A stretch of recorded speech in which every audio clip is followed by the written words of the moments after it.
Hello दोस्तों, नमस्कार। मैं विवेक दुबे स्वागत करता हूं आपका VFX वाला ज्ञान यूट्यूब चैनल पे। और आज की इस वीडियो में आप देख सकते हैं मैंने एक रेफरेंस इमेज ओपन करके रखा हुआ है इस कुल्हाड़ी का, यानी कि इंग्लिश में इसे अगर हम कहें तो ये है एक एक्स। तो चलिए आज जानते हैं इसे आप मॉडल कैसे करेंगे। बहुत ही आसान तरीका बताने वाला हूँ और ऑलरेडी मैंने ये तरीका जो है कई बार रिपीट किया हुआ है, तो आप अच्छे से देखें और कोशिश करें आप भी इस मॉडल को तैयार करें। तो सबसे पहले तो मुझे इसका एक रेफरेंस सेट करना है यहाँ पे फ्रंट व्यू पे। तो उसके लिए मुझे लेना होगा एक प्लेन, बट मुझे अभी ये नहीं पता कि प्लेन का जो साइज़ है वो मैं क्या रखूँ। तो बहुत ही आसान है, आपको करना क्या है, ये जो इमेज है इसको पहले मैं यहाँ पे व्यू पोर्ट पे लेकर के आता हूँ। तो उसके लिए मैं चलता हूँ फोल्डर पे। यहाँ पे आप देख सकते हैं मैंने एक फोल्डर ओपन करके रखा हुआ और यहाँ पे मेरा वो इमेज फाइल है और इसका जो डायमेंशन है वो है 800 बाई 800। ओके, तो जब मैं यहाँ पे 3ds Max पे प्लेन बनाऊंगा तो ये प्लेन तो मैंने बना लिया। कस्टमाइज पे जा करके मैं यूज़ कर लूँगा यूनिट सेटअप को, जेनरिक यूनिट। ये देखिए कितना आसान है। अब मॉडिफायर पे जाके ये जो लेंथ है इसको मैं करने वाला हूँ 800 और जो विड्थ है इसको भी करने वाला हूँ 800। इसके बाद ये जो सेगमेंट है इसकी रिक्वायरमेंट नहीं है तो इसको मैं 1 पे सेट कर देता हूँ। फिलहाल मेरे पास एक प्लेन है जिसका डायमेंशन 800 बाई 800 है। अब जो फोल्डर है इस फोल्डर से आप इमेज को ड्रैग करके इसके ऊपर ड्रॉप कर दें। अब आप देख सकते हैं ये इमेज यहाँ पे व्यू पोर्ट पे आ चुका है और आप अपने अकॉर्डिंग इसको ऐसा सेट कर लें। फिर इसको हम फ्रीज कर देते हैं, यानी राइट क्लिक, ऑब्जेक्ट प्रॉपर्टीज। और अगर आप फ्रीज कर देते हैं तो एक्चुअल में होगा क्या, ये अपने जगह पे ये प्लेन लॉक हो जाएगा और इसको आप सेलेक्ट नहीं कर पाएंगे, तो मूव नहीं होगा ये यहाँ पे। फिलहाल जैसे ही मैंने इसको फ्रीज किया आप देख सकते हैं जो इमेज था वो जा चुका है। अब इसके लिए क्या करेंगे, इसको बेटर करने के लिए, इसको ठीक करने के लिए पहले आप अनफ्रीज ऑल करें। तो यहाँ पे आप देखिए अनफ्रीज ऑल और राइट क्लिक करके ऑब्जेक्ट प्रॉपर्टीज पे जाएं और यहाँ पे एक ऑप्शन है जिसको आपको अनचेक कर देना है। वो ऑप्शन का नाम है ये शो फ्रोजन इन ग्रे। इसको आप अनचेक कर दें ताकि जो भी फ्रीज ऑब्जेक्ट है वो ग्रे कलर में कन्वर्ट ना हो जाए। ओके कर देते। अब वापस से फ्रीज करते हैं। अब आप देखें ये फ्रीज भी हो चुका है बट हमें इमेज दिखाई भी दे रही है। अब मॉडलिंग करना है, तो मॉडल करने के लिए आप क्या करें, आप ले सकते हैं एक बॉक्स और उस बॉक्स को मॉडिफाई करके आप ये एक्स का मॉडल बना सकते हैं। तो जैसे अभी मैंने यहाँ पे एक बॉक्स ले लिया और इस तरीके से उसको थोड़ा हाइट भी दे दिया। तो आप बॉक्स को अगर देखें तो ये मैंने कुछ ऐसा बनाया है। मॉडिफायर पे आके इसकी जो हाइट है थोड़ी और ज़्यादा कर देते हैं इस तरीके से। वापस से फ्रंट व्यू पे आते हैं। अब मैं चाहता हूँ कि इस पॉलीगन ऑब्जेक्ट यानी बॉक्स के पीछे रखा हुआ इमेज मुझे दिखाई दे, जस्ट लाइक जैसे हॉस्पिटल में हड्डी टूटने पे आप एक्सरे कराते हैं, बस वैसा ही 3ds Max पे ऑल्ट प्लस एक्स कर दें, ये एक्सरे मोड में चला जाता है। इसे हम यहाँ पे सी थ्रू मोड कहते हैं। अब आपको करना क्या है, इसको कन्वर्ट टू एडिटेबल पॉली कर लेना है ताकि मैं इस पर प्रॉपर एडिटिंग कर सकूँ। एज पे आते हैं और F4 ऑन कर लेते हैं ताकि आपको एजेस दिखाई दे। कनेक्ट करते हैं तो अब आप देख सकते हैं यहाँ पे कनेक्शन है और आप वर्टेक्स पे आकर के इसको सेट करें इस तरीके से। बस ऐसा ही हमें इसको ट्रेस करना है। ओके, और फिलहाल यहाँ पे हमने इसको ऐसा सेट कर दिया। अब पॉलीगन पे चलते हैं, इधर के पॉलीगन को सेलेक्ट, और ये मुझे नहीं चाहिए तो ऑल्ट के साथ डीसेलेक्ट, शिफ्ट के साथ ड्रैग करें, यहाँ तक मैंने ड्रैग कर दिया। देन वर्टेक्स पे आते हैं और इसको आप ऐसा जमा लो और इसको आप जमा लो इस तरीके से। फिर से 4 प्रेस करेंगे यानी पॉलीगन मोड। अभी तो पॉलीगन सेलेक्टेड है तो आपको सेलेक्ट करने की जरूरत नहीं है। अगेन 1 प्रेस किया मैंने और वर्टेक्स को कुछ ऐसा जमाया और इधर के वर्टेक्स को कुछ ऐसा जमाया। अगेन 4 प्रेस किया हमने, शिफ्ट के साथ ड्रैग। ओके, और 1 प्रेस किया हमने और इसको हमने कुछ ऐसा सेट कर दिया और इस पार्ट को ऐसा सेट कर दिया। अगेन 4 प्रेस किया हमने और शिफ्ट के साथ इसको भी ड्रैग कर दिया इस तरफ। 1 प्रेस किया और इस पॉइंट को उठा के हमने मूव कर दिया इधर और इस पॉइंट को सेलेक्ट करके मैंने मूव कर दिया इधर। ओके, अभी आप देख सकते हैं यहाँ पे ये प्रॉपर कर्व नहीं है और यहाँ पे भी प्रॉपर कर्व नहीं है। तो आप अगेन एज पे आएँ और एज को सेलेक्ट करके कनेक्ट कर लें, वर्टेक्स मोड पे आए और इस वर्टेक्स को मूव करके ऐसा सेट कर लें। अब आप यहाँ समझ चुके होंगे आपको क्या करना है। सेम वैसे ही कनेक्ट एंड देन वर्टेक्स को सेट। अब इसी तरीके से यहाँ पे भी आप कर्व के लिए सेलेक्ट, एज को सेलेक्ट करें और कनेक्ट कर दें और वर्टेक्स को कुछ ऐसा सेट करें ताकि ये ऐसा कर्व आ जाए। ओके, अब एज पे चलते हैं। यहाँ पे मुझे कर्व चाहिए तो सेलेक्ट करते हैं, कनेक्शन लेते हैं और मैंने यहाँ पे 2 कनेक्शन ले लिया। ओके, अब 2 कनेक्शन लेने के पीछे वजह ये है कि मैं इसको कुछ ऐसा सेट करने वाला हूँ और ये पार्ट को कुछ ऐसा सेट करने वाला हूँ। ओके, इतना होने के बाद पॉलीगन पे आते हैं, ये 2 पॉलीगन सेलेक्ट करते हैं और इधर से इसको डीसेलेक्ट करते हैं। ओके, शिफ्ट के साथ ड्रैग, इस तरीके से वर्टेक्स पे चलते हैं। ये वर्टेक्स सेलेक्ट करके मैंने इसको यहाँ रखा और ये जो वर्टेक्स है इसको सेलेक्ट करके मैंने इसको यहाँ रख दिया। अगेन यहाँ पे आप कर्व देख रहे हैं तो अब आपको पता है करना क्या है। सेलेक्ट करना है कुछ इस तरीके से, एज को कनेक्ट कर देना है, वर्टेक्स पे जाना है और यहाँ से इस एज को कुछ ऐसा सेट कर देना है। ओके, बढ़िया। तो ये इस तरीके से आप इसको सेट करें और हमारा जो ये मॉडल है ये फिलहाल ऐसा दिखाई दे रहा है। ओके, अब हो क्या रहा है, ये यहाँ पे थिक है क्योंकि यहाँ पे ये हैंडल लगना है, पर धीरे धीरे ये सामने आते आते नैरो होता जा रहा है। तो आप टॉप पे आए, मॉडिफायर पे आए और यहाँ पे आके आप दे दें 3x3 का FFD या 4x4 का FFD। ठीक है, तो यहाँ पे क्लिक करना है मॉडिफायर पे और हम यहाँ पे कर देते हैं FFD लिखते हैं, यानी F और FFD 4x4 हमने दे दिया। अब कंट्रोल पॉइंट पे चलते हैं, टॉप पे चलते हैं, ये सारे पॉइंट्स को सेलेक्ट करते हैं। ओके, स्केल टूल ले करके इसको कुछ इस तरीके से स्केल करते हैं। ओके, तो ये तो हो गया डन।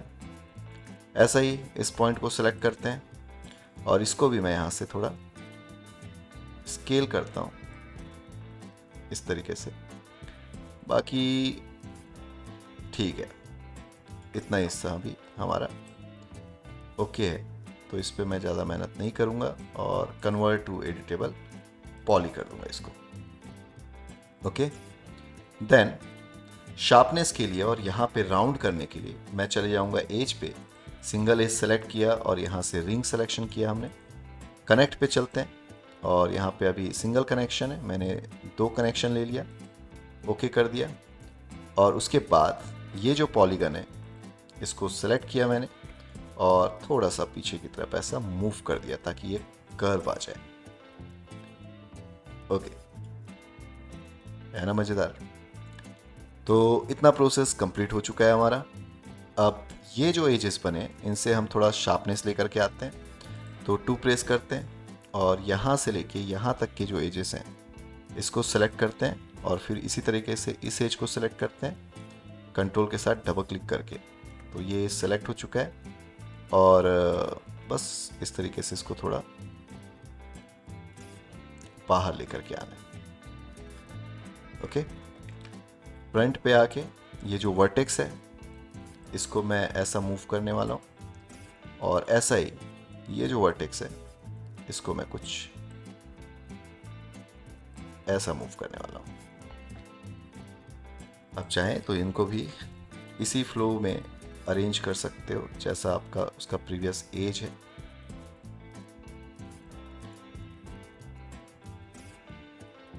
ओके, तो बस इसी तरीके से हमने इसको सेट कर दिया। इतना अभी हमारा रेडी हो चुका है। अब अगर मैं इसको मैश स्मूथ मॉडिफायर दूं तो सिंपल है, मैंने लिखा मैश और ये आ गया मैश स्मूथ मॉडिफायर। बट आप देखें यहाँ पे कर्व आ चुका है और ये शेप कुछ ऐसा चेंज हो चुका है। तो इसके लिए क्या करते हैं, आप आ जाओ मैश स्मूथ को ऑन करके एज पे और इस बटन को ऑन कर दें आप। ये है शो एंड रिजल्ट। इसको ऑन करने से आप ऊपर के मैश स्मूथ को भी देख पाएंगे उसका प्रीव्यू, और साथ ही साथ इस पर आप एडिटिंग कर पाएंगे। तो अब एडिट पे करना क्या है हमें एक्चुअल में, तो मुझे इस एज को ना लॉक करना है। तो सिंपल है, सेलेक्ट किया हमने, डबल क्लिक किया, ये एज सेलेक्ट हो गया। ओके, इसी तरीके से इधर के एज को सेलेक्ट किए, डबल क्लिक किए, ये भी एज सेलेक्ट हो गया, और ये सेलेक्ट, डबल क्लिक, ये एज सेलेक्ट हो गया, और इसी तरीके से ये एज सेलेक्ट, डबल क्लिक, ये एज भी सेलेक्ट हो गया। राइट क्लिक करते हैं और इस पे दे देते हैं शैम्फर। जैसे ही आपने शैम्फर दिया, आप देख सकते हैं यहाँ पे एज आ चुका है, और इसको आप ऐसे मॉडिफाई कर सकते हैं। 2.3 कर दिया मैंने। ओके, तो ये एज शेप को इसने कुछ ऐसा लॉक कर दिया, यहाँ पे आप देख सकते हैं। ऐसे ही सेम यहाँ पे भी आप सेट करें, एज पे आ जाएं, इस एज को सिलेक्ट करें, कंट्रोल के साथ डबल क्लिक, फिर इस एज को सिलेक्ट करें, कंट्रोल के साथ डबल क्लिक, इस एज को सिलेक्ट करें, कंट्रोल के साथ डबल क्लिक, और ये छूट गया है, अभी ठीक है। और इसी तरीके से यहाँ पे ये हमने सेलेक्ट कर लिया, और इसको भी सेलेक्ट कर लिया, ठीक है। और इस पे करते हैं शैम्फर, सेम वैल्यू, और ओके कर दिया हमने।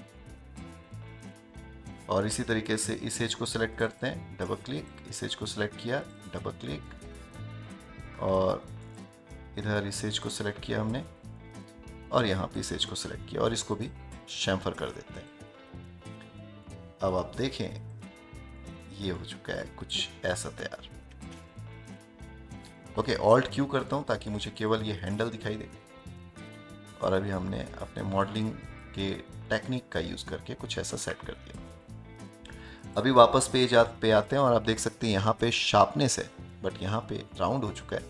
तो क्या करेंगे हम, फिलहाल वापस से इस पॉइंट को सिलेक्ट करूँगा मैं, इस जगह पे। ओके, इन तीनों को सेलेक्ट करके मैं करने वाला हूँ शैम्फर। ओके, ताकि ये शार्पनेस बना रहे। ओके, तो ये हो गया। वर्टेक्स पे आते हैं। अभी आप देख सकते हैं ये जो प्रॉब्लम है इसको आप ठीक करें, और ये प्रॉब्लम कुछ ऐसा है। इसी तरीके से आप देखेंगे तो इधर भी ये प्रॉब्लम आपको देखने को मिलेगा। ये तो ठीक है, बट यहाँ पे डबल वर्टेक्स है, तो इसको आप ऐसे चेंज कर सकते हैं। सेम एज आपको जहाँ पे भी लगे कि शेप में कोई प्रॉब्लम है, आप उसको सेट कर सकते हैं। ओके, तो ये तो हो गया ऊपर का एक्स का ये आयरन का पार्ट। अब हमें बनाना है इसका हैंडल। तो ये हैंडल आप किससे बना सकते हैं, इसको आप बना सकते हैं एक सिलेंडर से। पर आज की इस वीडियो पे अब केवल मैं आपको इतना ही बताता हूँ, बट हाँ एक चीज़ और कर लेते हैं इसमें। जैसा एक साइड पे हमने काम किया, आप चाहते हैं अदर साइड भी बिल्कुल वैसा ही हो जाए, तो आप इस पे सिमिट्री मॉडिफायर दे दें। और ये सिमिट्री मॉडिफायर देने के बाद मिरर ऑन करें, और यहाँ पे Z एक्सिस सेलेक्ट है, और इसको आप मूव करें और इस तरीके से प्रॉपर सेट कर दें। Okay, done. अब ये जो बॉक्स देख रहे हैं इस तरीके से वायर में, इसको हटाने के लिए हम क्या करते हैं, यहाँ से क्लिक करते हैं, व्यूपोर्ट कॉन्फ़िगरेशन पे जाते हैं, सॉरी यहाँ से व्यूपोर्ट प्रेफरेंसेस पे जाते हैं, और व्यूपोर्ट प्रेफरेंसेस पे जाने के बाद आप यहाँ से सिलेक्शन ब्रैकेट को ऑफ कर दें। Okay, done. चाहें तो आप इसका कलर अभी ग्रे दे सकते हैं।